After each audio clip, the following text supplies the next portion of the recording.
Thanks, Aubin. So the first slide here is just that I don't have any disclosures in talking about what we're going to talk about today. And I really want you guys, as we start this conversation, to think about your roles. You're a very well-rounded group of people who have a lot of experience. So a lot of the content throughout this is going to be familiar to you. So I just really want you to take the hat on of working with families to figure out how to really support them well in trying to understand and conceptualize behavior, as we're kind of teaching a man to fish, if you will, and building capacity with our families to be able to support their kids. So I think we've probably all experienced in one fashion or another working in classrooms, and somebody hands you this amazing complex behavior intervention plan. But as you look at it, you start to wonder about the context of it and how it's really going to work. And you start to see that a teacher would need like 8 octopus arms to implement it, and really complex and sophisticated clinical skills. So similarly, when we experience that in schools, I think we need to think about that for homes too. So as I'm going through this today, it's really hard to talk about conceptualizing behavior without going through all of it, and it can be dense. And so I just want to remind you guys from the beginning that even though we're going to talk about the whole package, that as you're working with families, you might really just be highlighting one component at a time that is based on the feedback that you're hearing from them that seems most important to them at the moment. And today it struck me when everyone was doing intros that we have a lot of parents on our team too. And I think that you guys can help us when we get to the discussion portion of today in helping us to understand too the role of the parent. So in this slide, that is why the ACEs strategies that Amber mentioned in the first week is in the background of all of these things, because we will be talking about conceptualizing and examining behavior, as well as a revisit to prevention strategies and teaching replacement behaviors and reinforcement. But the real key component of this whole presentation is really building relationships and capacity with our families. So with that, in review of what we've talked about so far, just quickly, I just talked about the ACEs and the Alliance Collaboration and Empowerment and working with our families, and I'll be referencing that throughout the presentation today, as well as Anne's previous presentation on the IEP matrix and how it can be incorporated into the home to be able to naturally support goals for students throughout their day. And then Patty just last week gave us some really practical ideas about how to implement some antecedent-based interventions like structured work systems and choice and areas of interest incorporated into work activities so that we can utilize those things in supporting families. So I think when we're talking about behavior, it's really important to frame for parents, right, that behavior is a form of communication. Individual is trying to tell us what they want by the behavior that they're utilizing. And we all know this, right? We understand why behavior operates the way that it does. But when we're talking to families, I think it's important to listen to the language about how they're talking about behavior. And if we conceptualize behavior as a problem, it can imply all these things, right? That it's all very choice driven by the child and that we just need to punish them to stop it. But there's also another way to look at behavior, which is through the lens of understanding behavior as a symptom of an underlying skill deficit or a learning difference. And then we know that we can do a lot, right? It takes something that's a problem that we're just looking at, and it empowers the parent to be able to say, oh, I can teach something. I can give this child a skill to be able to communicate what he or she needs, or the learning preference that he or she has, so that I can support him or her in our house so that they're able to communicate in a way that works in our household. So with that, I'm going to show you guys this short video, which is from the Adept Parent Training modules, which I'll mention in the reference section, but it's a powerful parent training tool that incorporates a lot of these concepts in a digestible way for families. So I'm just going to show this little video about these parents' experience. The first question, in general, how is this training beneficial for not only you, but for your child as well? It's actually, it really taught us how to deal with our son, give us a better understanding on how, things are, like, understanding the reasons behind his behaviors, or even thinking about the reasons behind his behaviors, because every time we deal with, like, for example, Monty's tantrums, we always just react and not think about it. So now we start to think about it and really understand the reasons why he's having those behaviors. So what was your biggest light bulb moment in the skills training session? You know what I mean by light bulb moment? Yeah. Eureka. Yeah. Like, aha, right? Aha moment. Mm-hmm. Yeah. You want to go? You first.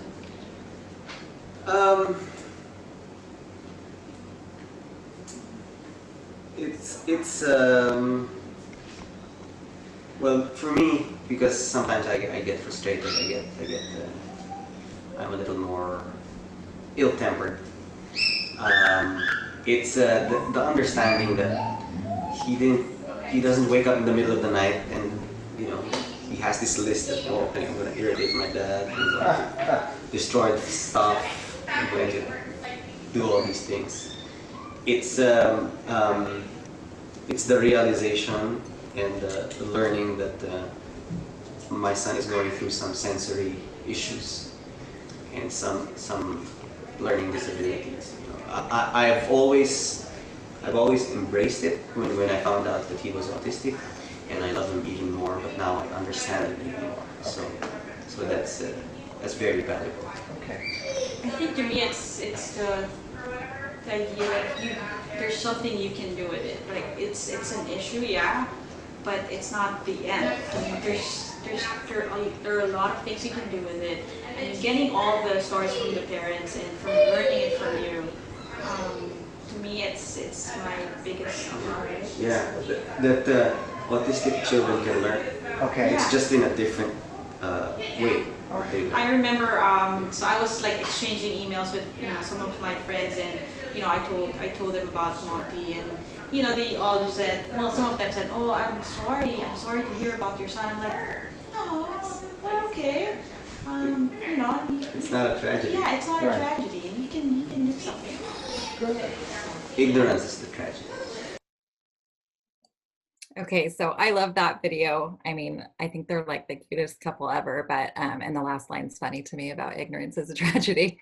But that's what we all hope for, right? Is these aha moments of parents really being able to see something different and then being able to say this isn't a tragedy, but this is something that we can do something about, I think is huge. So in taking that information, then we can start to frame behavior differently when we're talking to parents. Instead of focusing on what we call the topography of the behavior or what is happening, we can start to reframe it through, this might be really related to an expressive communication deficit or some self-regulation issues that he's having that is causing him to engage in these behaviors. And again, it empowers us to be able to work alongside families to provide some alternative ideas about what can be done to support.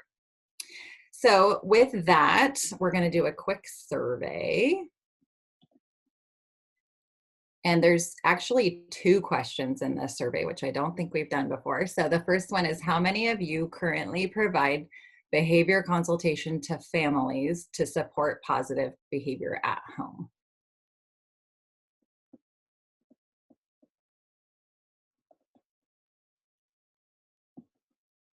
And then the next one, yeah, I see some of you responded. The next one is, do you currently have a method of collaborating with families to help them conceptualize behavior?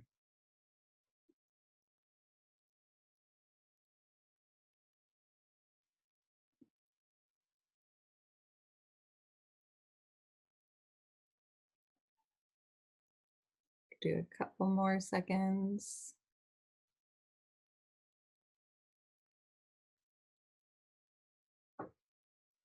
Okay, I'm going to end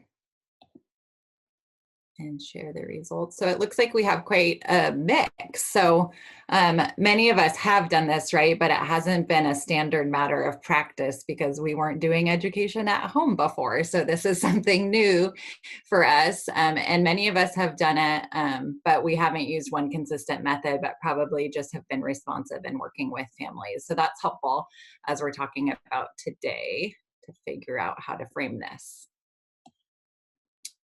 What was that? So then the next step is really working with families to put their behavior detective hat on and working with them to think about how to take the principles of functional behavior assessment, which is our evidence-based practice, and boil it down to the most simplified and salient components to help parents understand behavior. And I think this is where the ACEs strategies come into place again, and really actively listening to caregivers about what it is that they're saying, because we can very quickly jump into behavior ease, right? But if parents are repeatedly talking about the same concerns that seem to be really related to triggers to behavior, then that's where we might start with them and trying to put their detective hat on. But if it's really more related to not understanding the why, then that might be where we start with them too. So on the left of this slide is a resource that is in the resources folder that you can utilize called the Behavior Detective Worksheets. And it's a very simplistic format that allows you to walk through digging through behavior and trying to figure it out with families. So that is in there if you guys would like to utilize it. So here's our tried and true three-part contingency of behavior, right? Many of us have seen this before. But we want to think again about how are we going to explain this to parents. Once we've established this is a manifestation of a skill deficit or a learning difference, then we can transition pretty easily over to this concept, because then it makes sense that there's a function to this behavior. So when we're looking at triggers to behavior, because that's where we want to start, instead of utilizing the term antecedent, I prefer to utilize the word trigger with really all educators and parents, because I think the term itself helps to describe the function of what we're talking about, that it's something that is causing the behavior to occur. So the definitions are there, but I know many of you know them, so I'm not going to read through those. So then another really quick survey.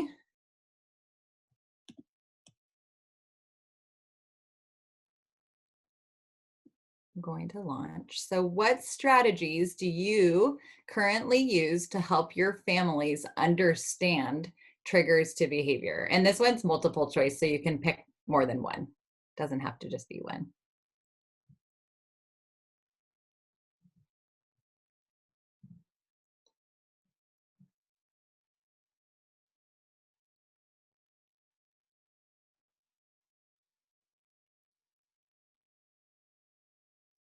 Okay.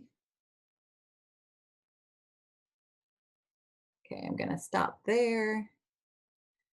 So again, it looks like we have variation. Everybody asked them what happened before the baby occurred. So that's good, because that is a good, easy question to start with. But some of you also utilize formalized structured interviews, or you ask families to use an ABC log.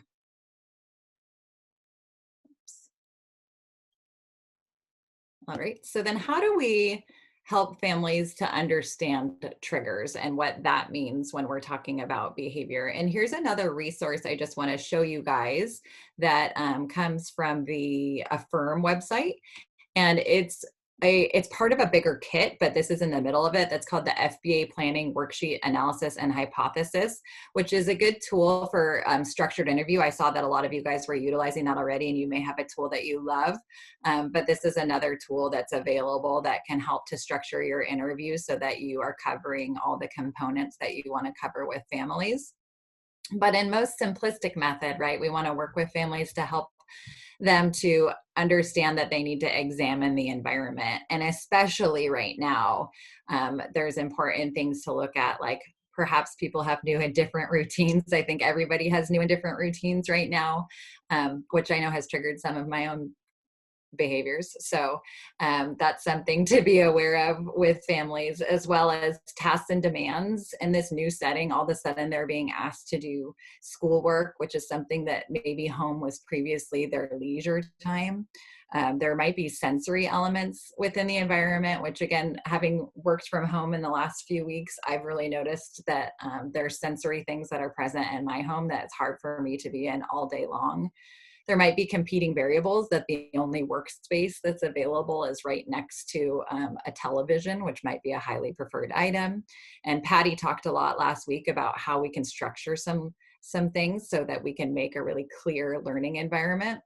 Limited functional communication opportunities. One thing I was thinking about this week, on Fridays, I go to school sites to deliver packets to families, and we just were able to get into the classroom and get the communication books for students, and we're on, I don't know, week 4 or something since closure, and students who were accustomed to having their communication available to them for educational opportunities haven't had those communication systems available to them, and have likely been struggling because they were used to something that wasn't available. Or unclear, inconsistent expectations, which is probably running rampant right now too. So lots of changes that I think can be helpful when you're talking through with parents about what are some of the things that might be triggering behavior. And then going back to that behavior detective worksheet, you can start really, again, talking about that detective role and what that looks like. Once you're able to identify some of these triggers, that can provide a lot of power in what you're able to do to be able to put some things in place. And this is what was the gist of Anne and Patty's talks, is we know that we get so much more bang for our buck, right, when we can put good prevention strategies in place. And they're all listed there, but those are the things that were talked about last week, that once we can identify these things, that can help drive our conversation about what seems obtainable for that family. So then just really quickly referencing the ABCs again, once we've addressed the antecedent, we can also look at the consequence, or perhaps that's where you would start with a family, depending on what's going on with the situation. And we all know, right, consequences come after behaviors, that we have consequences either increase or decrease a behavior depending on whether or not they're reinforcing or punishing.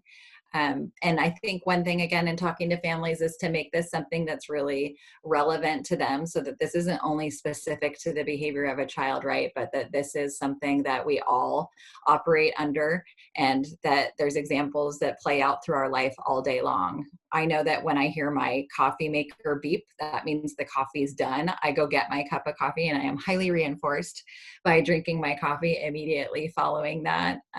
I know that when I tell my kids that it's time to transition to homeschool, that, or they know that when I say that, if they come to the table, then they're likely to get verbal praise in response to that.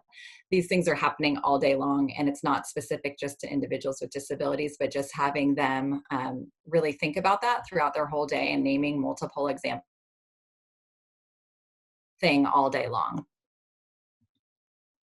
So then once you can establish that, and you have that common understanding with parents, then you can start to really hone in on what is the consequence that is following the behavior that we're talking about, that we really want some support with.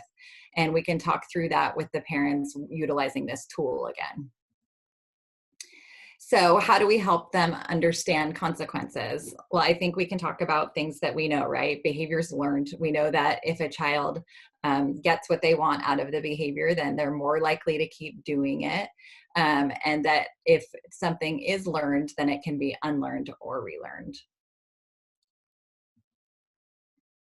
And I think a helpful way to talk through that with families is talking not only about how that 3-part contingency is happening all day throughout their day, but also sometimes it can kind of depersonalize it a little bit if you're able to utilize vignettes. And talking about situations like halfway through a work task, John threw all of his papers on the ground. And the consequence was that he was able to go to his room and listen to music for the rest of the time. And then the function can be deduced to escape based on that. And this behavior detective worksheets also has this mind reading activity here, which is another way to say function that's a little bit more approachable to help families arrive at that. And I think it's just important in this situation, again, to be an active listener, give suggestions, but not directions. Make sure we're not sitting in an expert role, but really listening to families so that as they arrive at these conclusions, they have some established buy-in as they understand what's going on and can really conceptualize their child's behavior.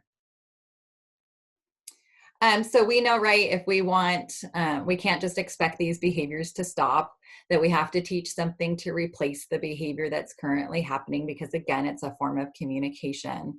And so we need to teach another way. So we can start to then transition to that and framing behavior through function. So we talked about that it was an underlying skill deficit, and that helped us to understand what the function of the behavior was that they were exhibiting. And so we can start to talk about what are some replacement behaviors that can be utilized if we know that the function's to get or obtain something. Or is it to avoid or escape something? So when we're narrowing in on these potential replacement behaviors, we just really have to be aware of the context, right? We could say that the student is going to utilize some functional communication system. But right now, I can say personally, as a working parent, if you gave my child the replacement behavior of doing a functional communication request of some form, I might have a really hard time reinforcing that right now, as I'm on multiple Zoom meetings throughout the day. And so considering that context as you're listening to parents, the replacement behavior for that child might be something really different. It might be building independent opportunities within the household that the parents find acceptable. So if they want to get out of a task instead of having to get the approval of a parent, can we create a system where there's an established break area that the child's able to access independently? And really just listening to families to figure out what makes sense for them, so that it's implemented and that it's practical for them. So what do we do next? So now we've gotten this far, right, really fast. And this, like I said, might just be in one chunk at a time because it's a lot of material. But once you've identified the skill deficit and learning difference, and then you've identified the challenging behavior and function, then you really want to work alongside families and figure out, brainstorm ways to teach these replacement skills. If it's a skill that's already within their repertoire, then you can skip to just talking about reinforcement. But if it's something that you have to teach, then you need to work alongside them to figure out how are you going to teach that behavior, and then make a plan to shape it. And then, of course, reinforce. And I encourage too, as you're working with parents, to have them ask for these things if they're in the classrooms, because we might not necessarily be thinking about getting these materials to families unless we hear that it's something that they would want or need. So just real quick, you guys likely know what reinforcement is. It's really just the relationship between the behavior and the consequences. And more importantly, in this talk, it's about how do we want to increase these desired behaviors that are replacement skills, so that they start to take over for the behavior that we're trying to decrease. And of course, as we're working with other people, reminding that we all work for reinforcement. If that's something that we come across, there's plenty of examples of how that's something that operates in our daily lives all day long. And again, not just specific to children. So I think when I was thinking about this slide and what I wanted to say about it, you guys know there are some like beautiful and complex reinforcement systems out there that have a hefty research base behind them. But when we're talking about what's really doable in light of what we're all experiencing right now, I think the biggest thing is to really keep it simple. And that might just be verbal praise. That might just be catching them being good and issuing something that's really easy to provide. Trying to use naturally occurring rewards that are already in the home, or something that they can build into their schedule that doesn't require a whole lot of metacognition on the part of the parent to have to remember to implement. And then, of course, as we're working with them, if there's something that we've used at school that we already know works, then there's some parsimony in saying, how about we use this? We know that it worked in the school environment, and see if it can transfer to your home environment. And then most importantly, to reinforce that replacement skill. And I think, again, just personally speaking, anytime I try and create some new reinforcement system for my family, I try to go like crazy and go to the dollar store and buy a million things and implement the best plan ever. And I think there's plenty of things within our homes often that we can utilize if we just plan well. There's sensory activities that are available that are pretty easy to find within your home. The toys and the objects that already exist. If they just want to talk to you about an area of interest, there's lots of things that are already there. And in the resources folder, there are some samples of pretty easy inventory checklists that you can utilize with parents to help them to recognize some of these things if they're not readily coming to their minds.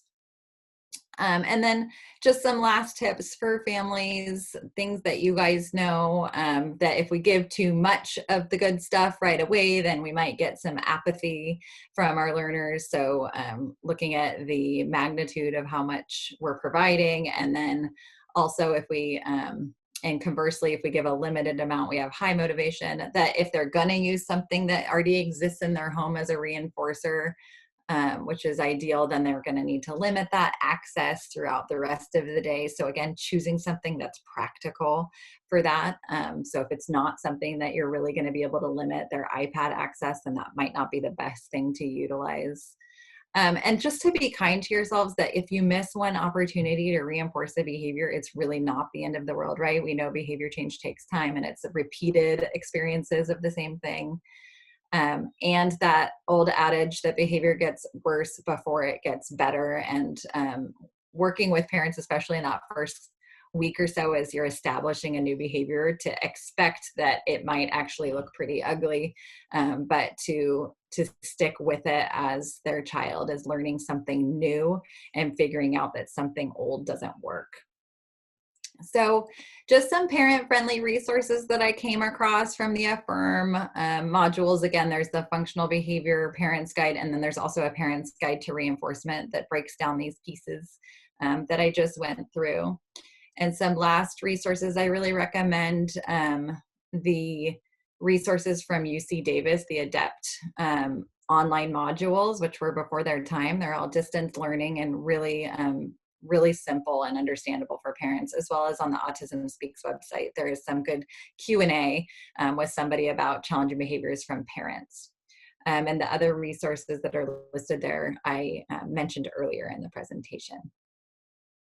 So that is it for the presentation.